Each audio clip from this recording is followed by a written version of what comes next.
देख रहे हैं न्यूज फॉर नेशन और मैं हूं सांत्वना आपके साथ। हाशिए से हस्तक्षेप कर राजनीतिक रंगमंच की केंद्र में पहुंचे लालू प्रसाद ने एक बार फिर जता दिया कि सियासी दांवपेच में उनका कोई जोड़ नहीं। 15 साल तक बिहार के तख्तोताज पर काबिज रहने के बाद लालू को 2005 के राज्य विधानसभा में उस वक्त एक जबरदस्त झटका लगा जब कभी अजय माने जा रहे उनके राष्ट्रीय जनता दल को हार का मुंह देखना पड़ा। उसके बाद 2010 के चुनाव में उनकी पार्टी 243 सदस्यीय बिहार विधानसभा में महज 22 सीट पर सिमट गई थी। हाशिए से उनका यह नया सियासी सफर था जो पिछड़ों के नेता ने एक महागठबंधन के निर्माण में प्रमुख भूमिका निभाई। बिहार का एक राजनीतिक समीकरण भारी पड़ा और इसने महागठबंधन के पक्ष में वोटों की बरसात ला दी। छात्र राजनीति से अपना सियासी सफर शुरू करने वाला 67 वर्षीय नेता 1970 के दशक की शुरुआत में पटना विश्वविद्यालय छात्र संघ का महासचिव बना। उसके बाद वो छात्र संघ का अध्यक्ष बना। वर्ष 1974 में बिहार और गुजरात के तत्कालीन इंदिरा गांधी सरकार के खिलाफ जोरदार आंदोलन हुए। इन आंदोलनों में लालू का कद बढ़ा। ये बात व्यापक रूप से मानी जाती है कि लालू ने उस वक्त राजनीतिक संन्यास का जीवन बिता रहे समाजवादी नेता जयप्रकाश नारायण को रजामंद कराया और कि वो छात्र युवा संघर्ष वाहिनी के आंदोलन का मार्गदर्शन करे। छात्रों के आंदोलन ने जोर पकड़ा और 25 जून 1975 को देश में आपातकाल लागू होने के बाद ये देश के विभिन्न कोनों में फैल गया।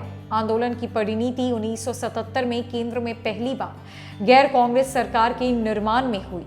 उस वक्त लालू 29 साल के थे। उन्होंने पहली बार 1977 में लोकसभा चुनाव जीता। बहरहाल 2 साल बाद 1989 में वो तब चुनाव हार गए जब कांग्रेस ने जबरदस्त वापसी की। 1980 और 1985 में वो बिहार विधानसभा के लिए चुने गए। 1989 में वो दूसरी बार लोकसभा के लिए चुने गए। तब बोफोर्स घोटाला के खिलाफ देश भर में कांग्रेस विरोधी लहर थी और वीपी सिंह ने नेशनल फ्रंट सरकार बनाई थी।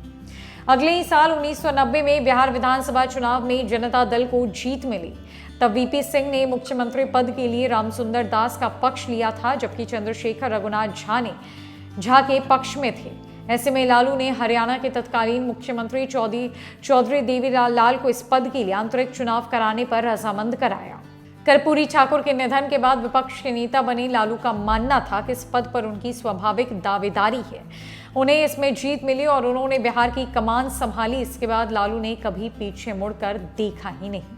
इस बीच भाजपा के भारी समर्थन से गठबंधन सरकार का नेतृत्व कर रही वीपी सिंह ने मंडल आयोग की रिपोर्ट पेश कर दी और अन्य पिछड़े वर्ग के लिए 27% के आरक्षण की घोषणा कर दी।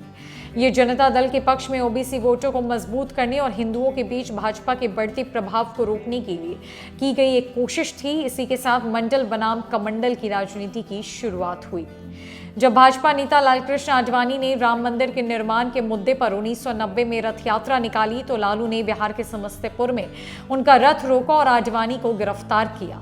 उससे उन्हें 1989 के भागलपुर दंगे के स्तंभ मुसलमानों का व्यापक समर्थन मिला। मुसलमानों और ओबीसी का कांग्रेस का विशाल जनाधार लालू के साथ था और उन्होंने वस्तुतः किसी जागीरदार की तरह बिहार पर राज किया। उन पर अपराध और अराजकता को बढ़ावा देने का आरोप लगा। उनके विरोधियों ने उन पर जंगल राज के आरोप लगाए, लेकिन लालू ने मोहम्मद शहाबुद्दीन और पप्पू यादव जैसे लोगों की खुली हिमायत की।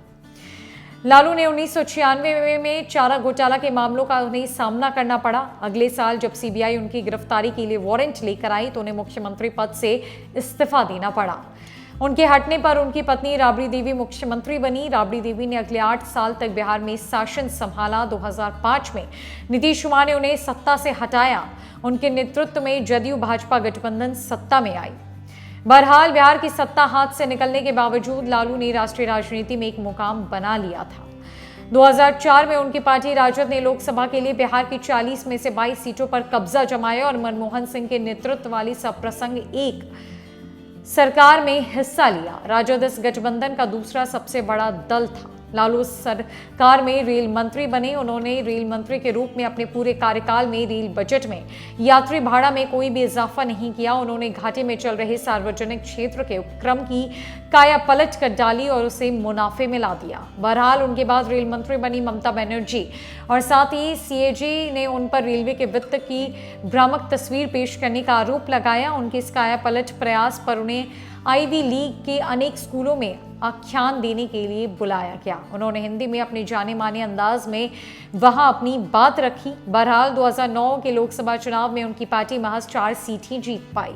2010 के विधानसभा में उनका कद और भी छोटा हो गया। राजद को महज 22 सीटें मिली, जो उसका अब तक का सबसे खराब प्रदर्शन था। ऐसा लगता था कि इस कद्दावर जननेता के खराब दिन आ गए हों। एक के बाद एक उनकी परेशानियां बढ़ती जा रही थी। साल 2013 में चारा घोटाले मामले में दोष सिद्धि के बाद उन्हें चुनाव लड़ने से अयोग्य ठहरा दिया गया। वर्ष 2014 में लोकसभा चुनाव में मोदी लहर एक तरह से राजद के लिए वरदान साबित हुई। उनके राजद को 4 सीटें मिली और नीतीश के जदयू को 2। इसने नीतीश और लालू को एक साथ लाने में भूमिका निभाई। अब जब नीतीश के पास सत्ता की कमान है, बिहार की मामलात में लालू का दखल होगा, लेकिन उतना नहीं जितना राबड़ी सरकार में था। हालांकि इस वक्त आरजेडी मुख्यमंत्री नीतीश कुमार के नेतृत्व वाली सरकार में शामिल है और बिहार की सबसे बड़ी पार्टी होने के साथ साथ महागठबंधन में बड़े भाई की भूमिका में है। जहां लालू प्रसाद यादव के बड़े बेटे बिहार सरकार में मंत्री, तो छोटे बेटे तेजस्वी यादव बिहार के उप मुख्यमंत्री हैं और जल्द ही ऐसा माना जा रहा है कि बिहार में आरजेडी के मुख्य तौर पर सरकार बनेगी। तेजस्वी यादव की ताजपोशी होगी और लालू प्रसाद यादव की राजनीति में एक बार फिर सक्रियता से वापसी होगी। फिलहाल के लिए इस खबर में इतना ही। नमस्कार।